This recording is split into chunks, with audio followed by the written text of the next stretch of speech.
So this is the MRA comfort screen, which I'm going to be evaluating today.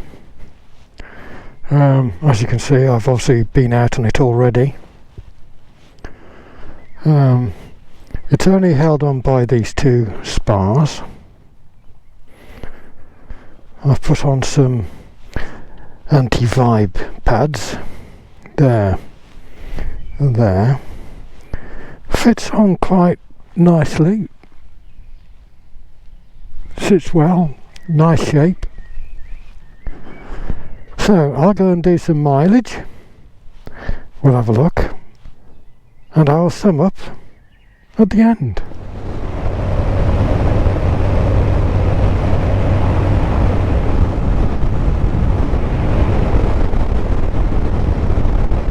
Just about there. So it is full in the face. That's better, it is full in the face, but it's not disturbed there by any means. And there's no pressure on the chest, which is amazing. I know I'm only doing 45, something like that, but we'll go a little bit faster down the way here. But for what I've experienced so far, it's very good. I'm not getting bobblehead. There's a lot less pressure on the chest, a lot less, to the extent that you end up going a bit faster than you thought you were going, because you haven't got that wind resistance on pushing you back, which acts like a mental brake if nothing else.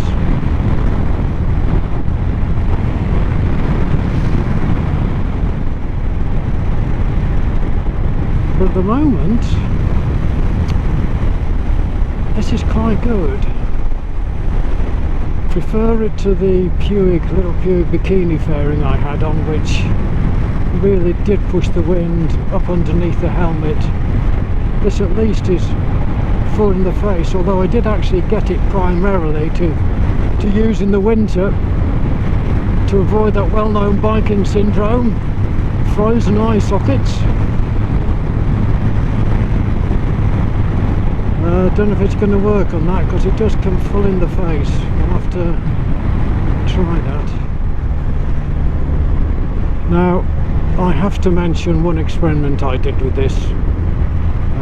I don't have the film from it, but I actually put a deflector across the top.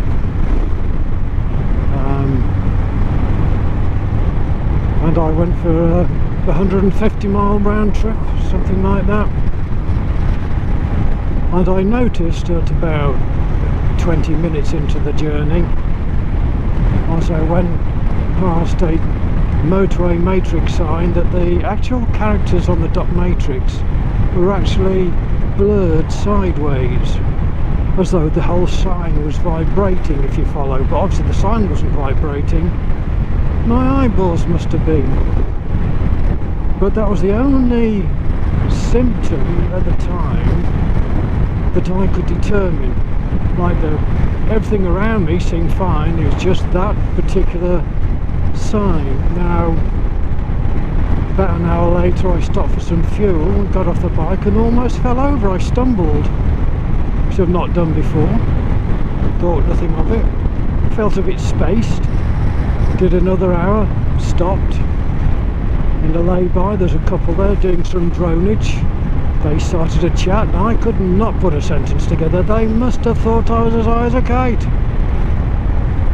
God knows what was going on, but there were disturbing symptoms, which I wasn't very pleased about. So I took it off the screen as soon as I got home.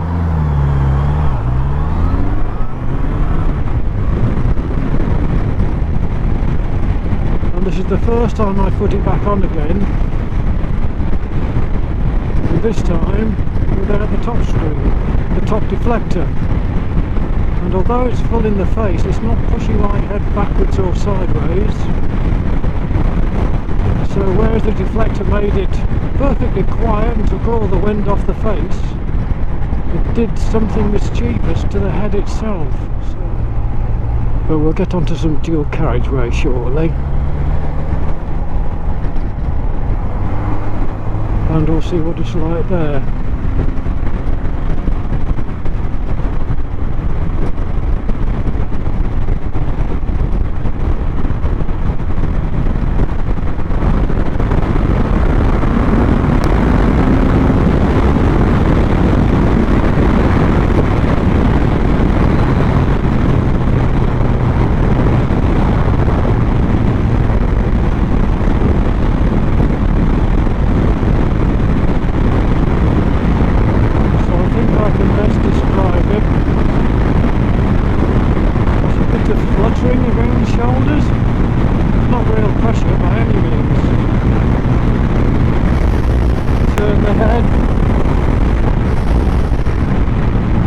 There's a bit of wind pressure, but not overly much.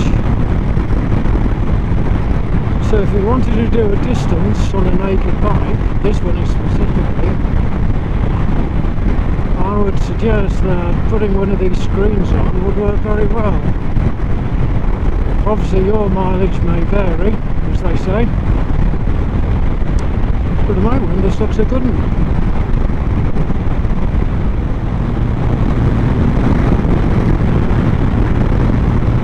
The helmet is a bit noisier, but this is a noisy helmet anyway, for me.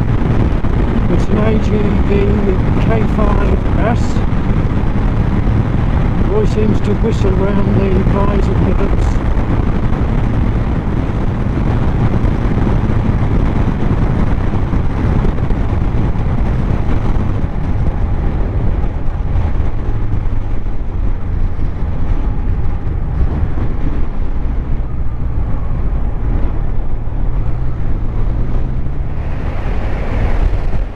Right, let's go do some motorway mileage.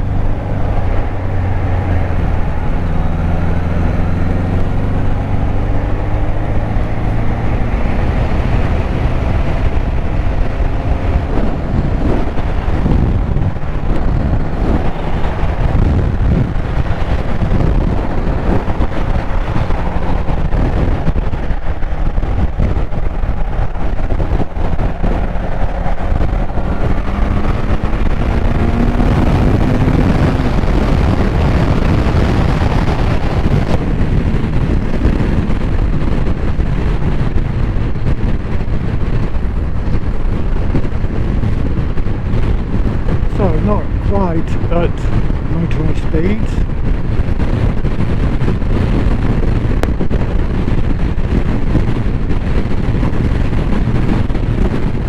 I said no pressure in the chest.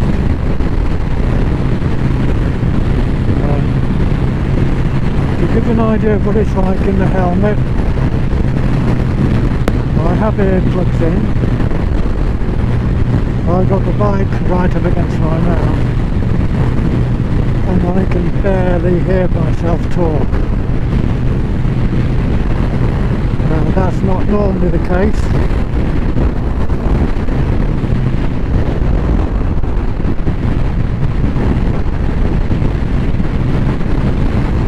So yes, it is pushing a lot more noise up.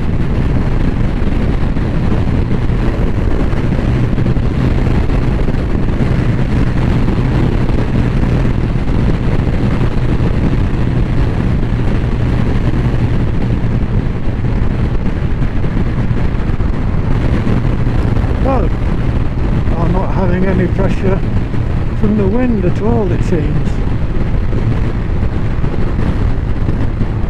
See you lose on the one, you win on the other.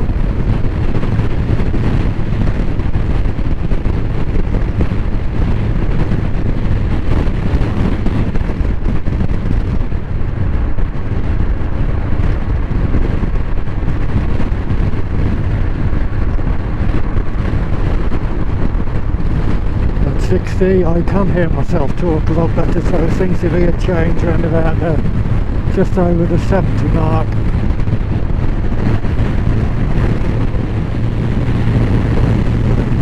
I wouldn't recommend running this configuration without earplugs for sure.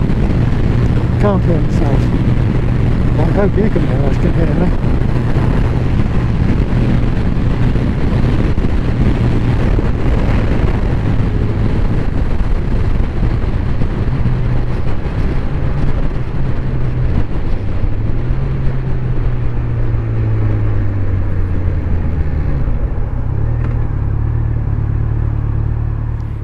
So what do I think of it? Well, it's very effective. It certainly takes the pressure off the chest, which is a good thing. Which means, unfortunately, if you suffer with wrists, it's not going to take the pressure off your wrists by forcing you backwards with wind pressure. It is noisier on the helmet. To sum up, I'm going to leave this on for a while. It seems to work okay. I like the shape. The shape is good. It sits nicely. It sits nice and square, round on the headlight. It looks okay. I went for the clear rather than smoke because I don't think a smoked one or a black one even would look good on this bike.